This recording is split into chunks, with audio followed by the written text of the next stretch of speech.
오늘은 정화일간 2021년 신축년 운세에 대해서 이야기를 할까 합니다.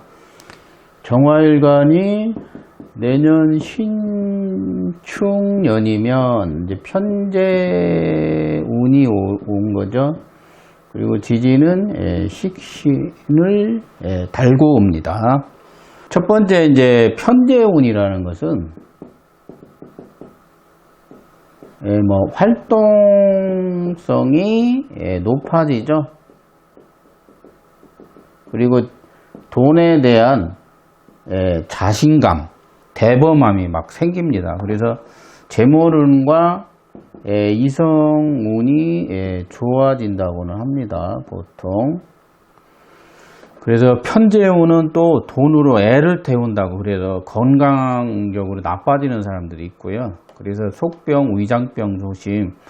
그리고 이제 돈이 들어온다는 해니까 경마를 하거나 주식이나 투자, 증권, 도박 안 하던 복권도 사본다든가 그런 마음이 생깁니다. 그리고 편재는 도식을 막는 거죠.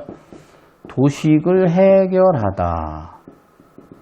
그래서 안정적으로 뭔가 이제 추진하거나 이렇게 하면은 편안한 한 해가 됩니다.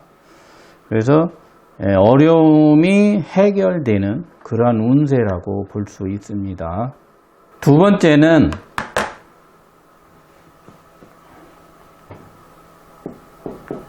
근황, 신황이라는 것은 인성이 있어야 되는 거죠. 그래서 이제 근황하거나 이렇게 신황이라고 하죠. 근황하면 어느 정도 이제 도식에서 벗어날 수는 있어요. 그래서 도식이라는 어려움에서 벗어나기 때문에 재물력이 매우 좋아집니다. 그리고 외부 활동에 대한 이익이 상승하게 되고요. 재물이 날로 늘어나고 재산이 쌓인다. 그렇게 보시면 됩니다. 세 번째는 근약, 신약이라고도 하죠. 신약된 사람들. 3번에 해당을 하게 되면은 직장인들은 뇌물 받는 거 조심해야 됩니다. 그리고 결혼을 한 사람들은 처가 재물 지출력으로 뭔가 하려고 하기 때문에 사업적으로 뭔가 타당성이 있는지 확인을 해봐야 됩니다. 그래서 근약한 사람들이 편재운이 오면 사업자는 유동 자금이 막히면 사업이 잘 안 됩니다. 거의 문 닫는다고 봐야 되고 그리고 장사나 사업을 시작하지 않은 사람들은 근약하면 사업 결정 장애가 있죠. 유지 자금도 조금 부족하고 그래서 시작하는데 오래 걸리는 특징을 보이고 있습니다. 네 번째는 비겁이 극하는 경우가 있죠. 그리고 비겁이 합하는 경우가 있는데 비겁이 극하면 투자할 때 신중해야 됩니다. 투자 조심. 그리고 남자는 이성 조심이라고 하죠. 신금에 이제 비겁이라는 것은 병정화가 이제 천간에 있을 때 말하는 거죠. 그러면 비겁이 재성을 이제 극하게 됩니다. 그러면 투자 실패할 우려가 있고 잘못하면 재물이 흩어지죠. 그리고 남자는 여자 또는 이성을 조심을 해야 됩니다. 양다리 걸치는 거 위험하고 배신 배반이 있을 수 있어요. 그리고 이제 합의되는 경우가 있어요. 이렇게 병화 같은 경우는 이제 병신합으로 겁재가 이제 재정을 합하는 경우가 있죠. 이런 경우는 연대 관계를 통해서 동업이나 용역이 가능하기 때문에 나누어 먹는 그러한 연대 관계를 하는 것이 유리합니다. 다섯 번째는 재생살입니다.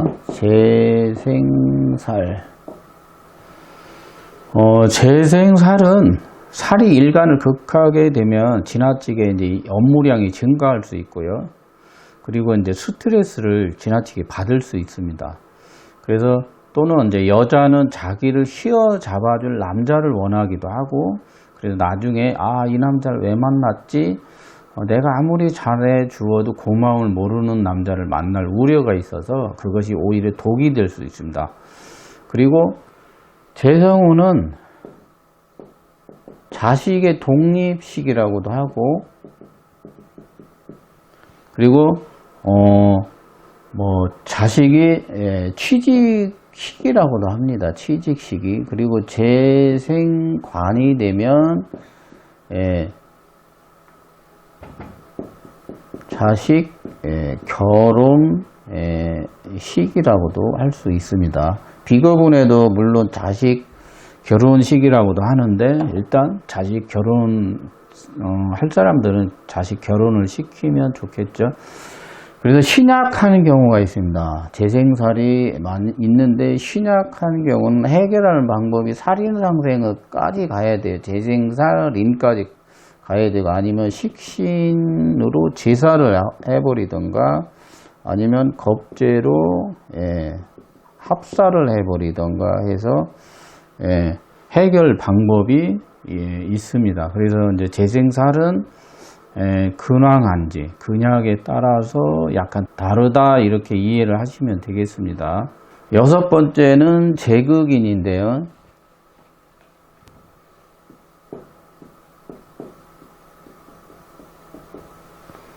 재극인이라는 것은 재성과 인성의 관계를 재극인이라고 합니다. 그러면 어디에 이제 을이나 이제 간목이 천간에 있으면 이제 재극인에 대한 현상이 일어나겠죠.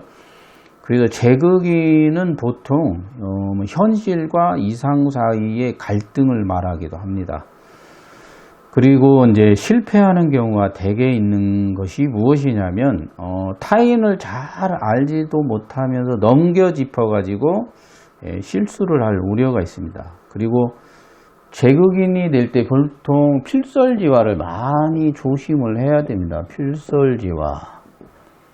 말과 행동, 댓글 같은 거 잘못 쓰다가 오히려 싸움에 이제 휘말리게 되죠. 그래서 돈과 양심의 갈등도 재극인이라고 합니다. 그리고 이제 재와 인의 관계를 봐야 되고, 이것은 이제 탐재괴인이라고도 하죠. 옛날에는 탐재괴인. 그래서 가산탕진 우려가 있습니다.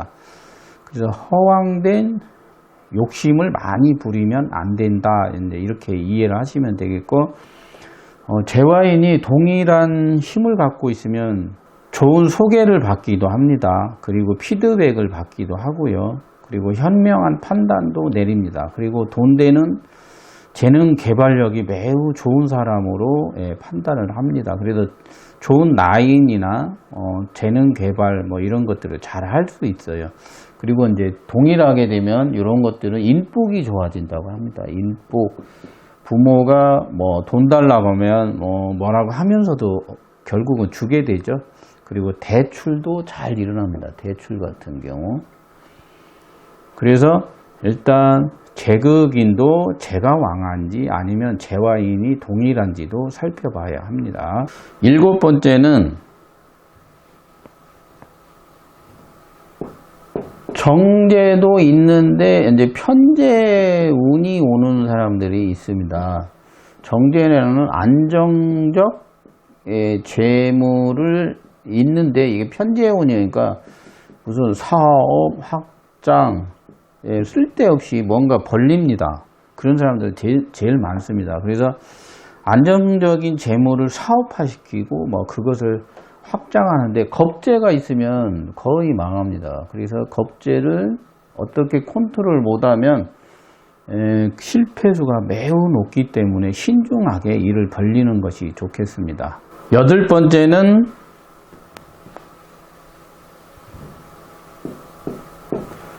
재성이 왕해지면 당연히 식신이나 상관이 생해주겠죠. 생해주는데 이제 식상이 설된다고 합니다. 식상이 설될 때 비겁이 있는지 없는지에 따라서 해결 방법도 다릅니다. 그래서 재왕해지, 오히려 재성의 경금도 있고 신금도 있고 한데 재왕해지죠. 그렇게 되면 식상이 설계가 됩니다. 그러면 사업자들은 사업장을 다시 보강해야 되죠. 내부 수리를 하거나 인테리어를 다시 바꾸거나 메뉴를 바꾸거나 품목을 바꾸거나 해가지고 보완을 해야 됩니다. 그리고 만약에 근약하면 근약사주들은 환경에서 도태되는 실력이나 능력을 갖게 됩니다.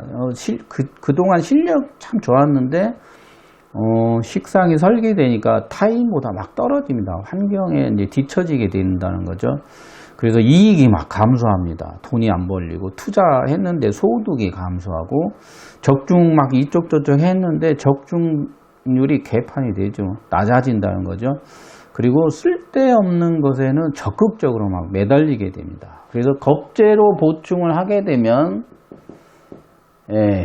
경쟁력 보강이 됩니다. 보강이 된다.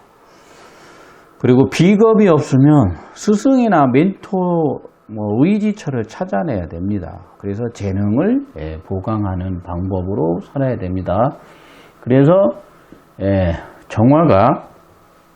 정화일간이 어떻게 2021년 신축년을 만나느냐에 따라서 운세가 달라집니다.